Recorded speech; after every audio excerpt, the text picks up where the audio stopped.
Most people are going to treat the Super Bowl like a lottery ticket, throwing 10 legs into a same-you game parlay and praying.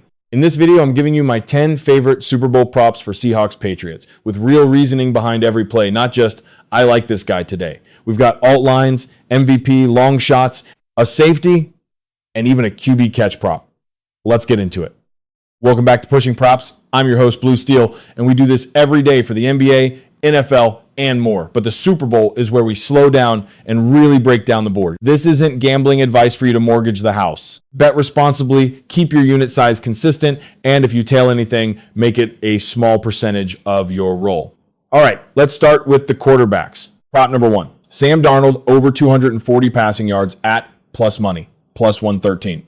The way I see this game, Seattle is still at its best when the ball is in Darnold's hands. They've got JSN, they've got Kupp, they've got weapons all over the field. Even if they play from ahead, this offense is built around the pass to set up the run, not the other way around. New England's run defense is good enough that if Seattle wants to move the ball consistently, they'll attack the secondary and the underneath zone. That sets up volume attempts plus yak, and it doesn't take a crazy game to get to 240. You're basically asking Darnold to be solid for 4 quarters with these receivers. Prop number two, Maye over 40 rushing yards at plus 107. Rookie quarterback, underdog in the Super Bowl. This screams scramble opportunities. When the first red isn't there, or when Seattle brings pressure, Maye's legs become his best friend. I'm not banking on design QB power runs.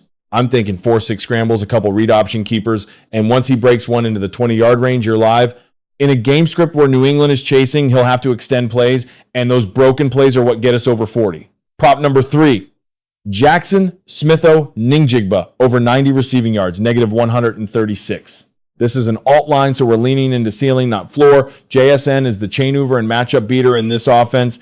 If New England plays the typical big game too high looks, the slot and intermediate routes become the engine. I'm projecting JSN to be the first read on a ton of key downs, third downs, red zone outs, those dagger routes in the middle of the field. If he gets into that 9-11 target range, 90 yards is very light. This prop also ties into a couple of other plays we'll talk about later, including MVP. Prop number four, Kenneth Walker to score 2 or more touchdowns at plus 265. This is one of my favorite script bets.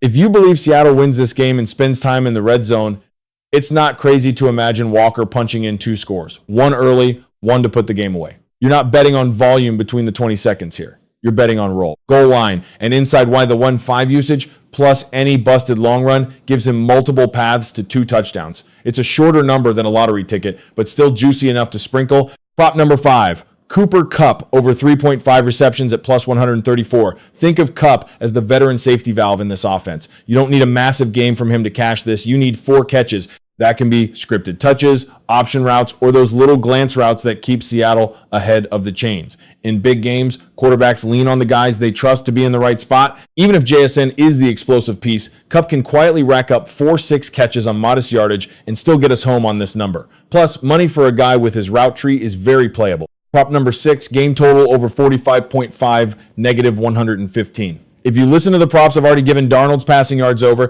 JSN's alt receiving, Walker for 2 TDs, Maye's legs. This isn't a 17-13 grindfest script. Both offenses have multiple ways to score. Seattle through explosive passing and red zone runs. New England through QB mobility and creative play R calling as an underdog. I don't need a complete shootout, just something like 27-21 or 28-20. If either team touches 30, we're almost certainly through this number. Prop number 7, Seahawks negative 4.5 at negative 115. A lot of the props we've talked about already assume Seattle finds offensive success. If you like the Seahawks passing game, if you like Walker to score twice, and if you think the Patriots are playing from behind and putting the ball in a rookie's hands, this spread lines up with that story. I'm comfortable laying more than a field goal because I think Seattle's offense can create separation, and late in the game, you get that classic scenario. Pats forced into aggressive throws, opening the door for a turnover or a back-breaking drive that lands you in the 6-10 point win window. Prop number 8 is our first big long shot. A Seahawks safety in the game at plus 1,800. This is pure volatility. You're buying into the idea that at some point New England gets backed up inside its own 5, maybe on a great punt, maybe on a penalty, and Seattle's pass rush or run defense creates a disaster. Is it likely? No. But at 18-1 with 2 quarterbacks who can hold the ball and a defense that can get after it, I don't mind a tiny pizza money sprinkle. This is the kind of prop you highlight as fun, not as a core bankroll play. Prop number 9. Any quarterback to catch a pass, yes, at plus 1,000. This is the classic trick of play Super Bowl prop. You're live on Philly special type plays, reverses with a throwback to the QB, or even a batted ball that the quarterback ends up catching behind the line. Big games are where coaches empty the playbook. Both staffs have creative tendencies, and when you add 2 weeks to prepare plus the entire world watching, teams love dialing up something cute. Again, tiny stake, but it's a fun sweat that fits the Super Bowl only category. Prop number 10, Jaxon Smith Njigba to win Super Bowl MVP at plus 550.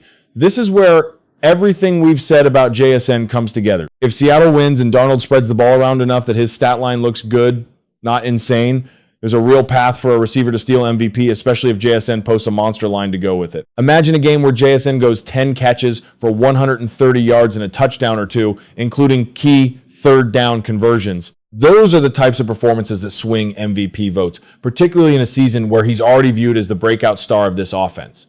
All right, those are my 10 favorite props for Super Bowl 60. You don't have to bet all 10. If you're tailing, pick your favorite 3 to 5 and stick to your unit size. Think of the safety and QBO catch props as lottery tickets and the yardage reception props as your bread and butter. If you got value out of this breakdown, hit subscribe and turn on notifications. I'm doing props all season long, not just for the Super Bowl. I'll also be chopping this video into quick shorts where I break down each prop in under 60 seconds. So if you want the snack ooze eyes version, check those out too. Drop your favorite Super Bowl prop in the comments and let me know which of these you're riding with. This is Pushing Props. Good luck, and let's cash some tickets.